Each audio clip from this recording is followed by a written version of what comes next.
semuanya, welcome to my channel.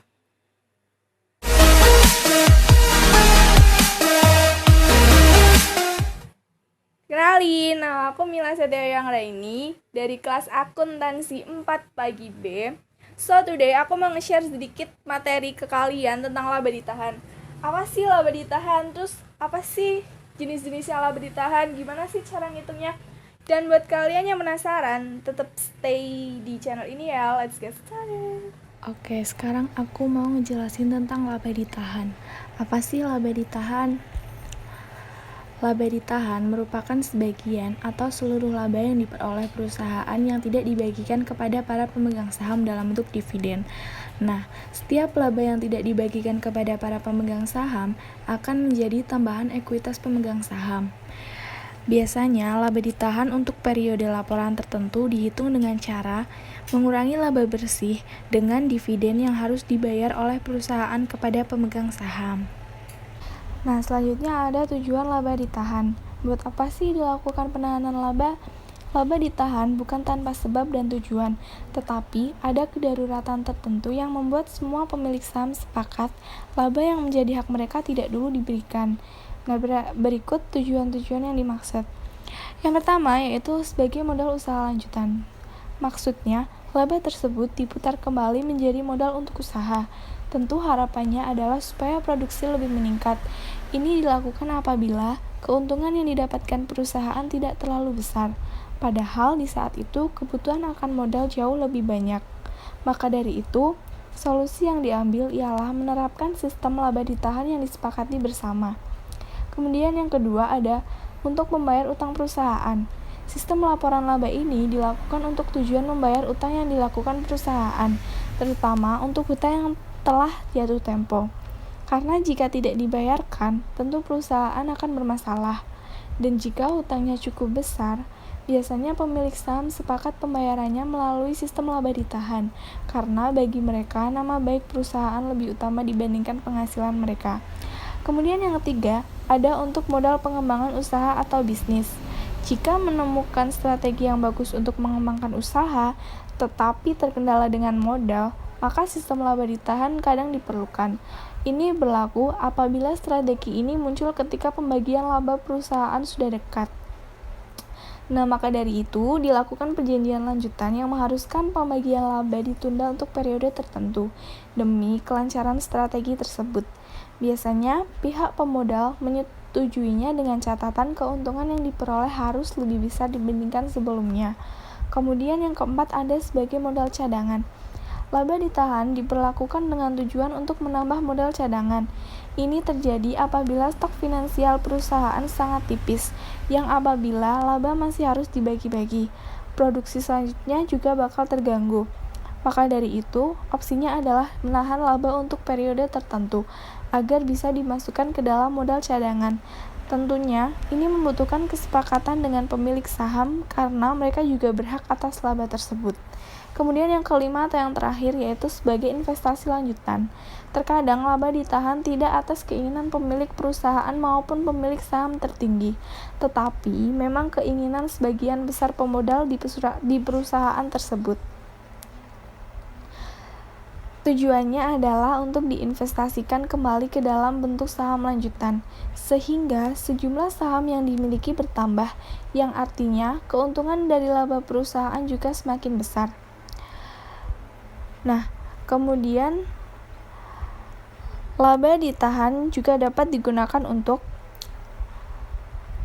pembayaran dividen kepada para pemegang saham, penutupan kerugian, cadangan untuk tujuan tertentu, dan rekapitulasi. Selanjutnya ada dividen. Apa sih dividen itu? Dividen merupakan transfer sejumlah nilai dari perusahaan kepada pemegang saham atau pembagian laba ditahan kepada para ekuitas pemegang saham. Nah, nilai yang ditransfer tersebut biasanya merupakan aktiva perusahaan seperti kas ataupun non-kas. Penentuan jumlah dividen yang tepat harus dibayarkan didasarkan atas akumulasi laba sesuai dengan hasil keputusan Rapat Umum Pemegang Saham atau RUPS. Kemudian ada jenis-jenis dividen. Jenis-jenis dividen ada 5.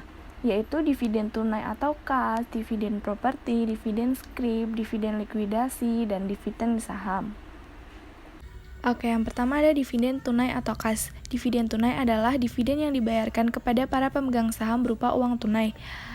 Nah, langsung aja ke contohnya, yaitu pada tanggal 20 Desember 2005, ANC Corp mengumumkan pembagian dividen sebesar 1.000 untuk setiap lembar saham biasa yang beredar sebanyak 1.000 lembar yang akan dibayarkan pada tanggal 20 Januari 2006. Pengumuman dividen tersebut dicatat pada tanggal 28 Desember 2005. Nah, gimana sih jurnalnya? Jurnalnya yaitu ada tanggal 20 Desember 2005, transaksinya pengumuman dividen, dan jurnalnya yaitu dividen kas berada di debit sebesar 1 juta dan hutang dividen kas berada di kredit sebesar 1 juta. Kemudian ada tanggal 28 Desember 2005, transaksinya pencatatan dividen dan tidak ada di jurnal. Kemudian tanggal 20 Januari 2006, yaitu transaksi pembayaran dividen yang jurnalnya adalah hutang dividen kas berada di debit sebesar 1 juta dan kas berada di kredit sebesar 1 juta. Selanjutnya ada dividen properti.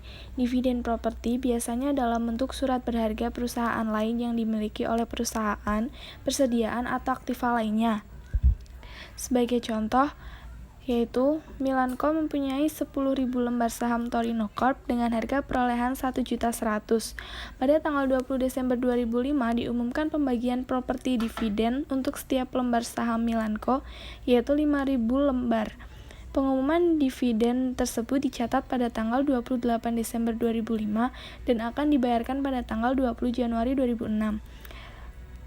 Nah, jurnalnya sebagai berikut, yaitu pada tanggal 20 Desember 2005 terjadi transaksi pengumuman dividen yang jurnalnya yaitu dividen properti sebesar 550.000 berada di debit dan juga hutang dividen properti 550.000 berada di kredit. Kemudian pada tanggal 20 Desember 2005 ada terjadi transaksi pencatatan keuntungan yang jurnalnya yaitu investasi saham sebesar 50.000 berada di debit dan juga keuntungan yang belum direalisasi 50.000 berada di kredit. Kemudian pada tanggal 28 Desember 2005 ada pencatatan dividen tetapi tidak di jurnal. Kemudian tanggal 20 Januari 2006 ada transaksi pembayaran dividen yang jurnalnya yaitu hutang dividen properti 550.000 berada di debit dan juga investasi saham 550.000 berada di kredit. Selanjutnya ada dividen skrip atau dividen hutang. Dividen skrip yaitu janji tertulis untuk membayar sejumlah tertentu di waktu yang akan datang. Hal ini disebabkan saldo kas yang ada tidak cukup. Dividen ini bisa berbunga, bisa tidak. Kemudian contoh soalnya yaitu pada tanggal 20 Desember 2005 diumumkan pembagian dividen dalam bentuk Wesel Promise sebesar 1 juta, bunga 10% per tahun. Pengumuman dividen tersebut dicatat tanggal 28 Desember 2005 dan akan dibayarkan pada tanggal 20 Januari 2006. Nah, gimana sih jurnalnya? Oke, kita lihat. Pada tanggal 20 Desember 2005 ada transaksi pengumuman dividen yang jurnalnya yaitu dividen skrip sebesar 1 juta berada di debit dan juga wesel bayar sebesar 1 juta berada di kredit. Kemudian pada tanggal 28 Desember 2005 ada transaksi pencatatan dividen yang tidak di jurnal. Kemudian pada tanggal 20 Januari 2006 ada transaksi pembayaran dividen yang jurnalnya yaitu wesel bayar sebesar 1 juta berada di debit, biaya bunga sebesar 8.333 berada di debit, dan juga kas sebesar 1.08.333 berada di kredit. Nah, selanjutnya ada dividen likuidasi. Dividen likuidasi adalah dividen yang sebagian merupakan pengembalian modal dan bukan dari laba ditahan. Contohnya yaitu pada tanggal 20 Desember 2005, Lorenco menerbitkan dividen kepada para pemegang saham sebesar 1.200.000. Pengumuman dividen tunai ini menyatakan bahwa 900.000 harus dipertimbangkan sebagai laba dan sisanya merupakan pengembalian modal. Pengumuman dividen tersebut dicatat tanggal 28 Desember 2005 dan akan dibayarkan pada tanggal 20 Januari 2006. Jurnalnya adalah sebagai berikut. Pada tanggal 20 Desember 2005 terjadi transaksi pengumuman dividen. Jurnalnya yaitu laba ditahan sebesar 900.000 berada di debit, tambahan modal disetor sebesar 300.000 berada di debit, dan juga hutang dividen sebesar 1.200.000 berada di kredit.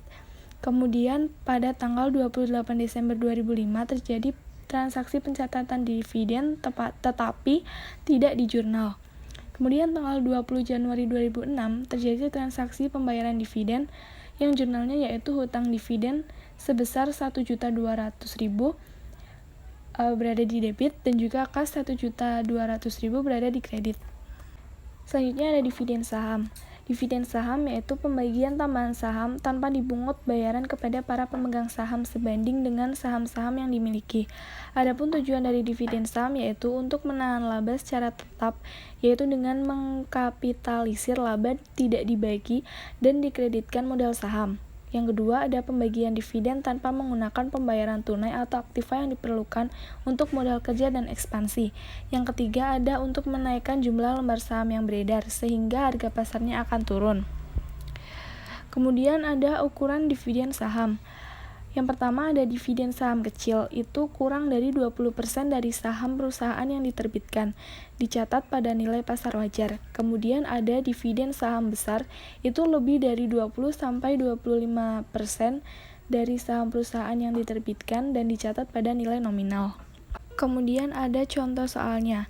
Medline Corp memiliki 50.000 saham yang diterbitkan dan beredar. Nilai nominal saham sebesar 10 per saham dan nilai pasarnya sebesar 15 per saham. Nah, dividen saham 10% diumumkan. Itu jurnalnya ada dividen saham sebesar 75.000 berada di debit dan juga dividen saham biasa yang dapat didistribusikan 50.000 berada di kredit. Dan juga saham biasa sebesar 25.000 berada di kredit. Juga saham yang diterbitkan jurnalnya sebagai berikut. Dividen saham biasa yang dapat didistribusikan sebesar 50.000 dan juga modal saham atau saham biasa sebesar 50.000. Nah, kesimpulannya, itu laba ditahan adalah laporan keuangan yang biasa dibuat untuk pengembangan usaha, terutama bagi perusahaan skala menengah yang memiliki kondisi finansial tidak cukup bagus, tetapi progres perusahaan cukup berkembang. Ada pula dividen. Dividen merupakan transfer sejumlah nilai dari perusahaan kepada pemegang saham atau pembagian laba ditahan kepada para ekuitas pemegang saham. Ada 5 jenis dividen, yaitu dividen tunai atau kas, dividen properti, dividen scrip, dividen likuidasi, dan dividen saham. Nah guys, gimana? Kalian udah paham belum tentang apa sih laba ditahan? Terus gimana sih cara ngitungnya? Terus gimana sih jurnalnya? Apa sih jenis-jenisnya? Aku cuma bisa nyampein segitu dulu, sedikit memang. Tapi semoga bermanfaat. Dan maaf juga kalau misal aku ada salah-salah kata atau perbuatan karena emang aku di sini juga masih sama-sama belajar, guys. Dan oke, sampai segitu dulu video aku. Jangan lupa like, comment, dan subscribe channel aku. Yaudah, oke guys, bye-bye.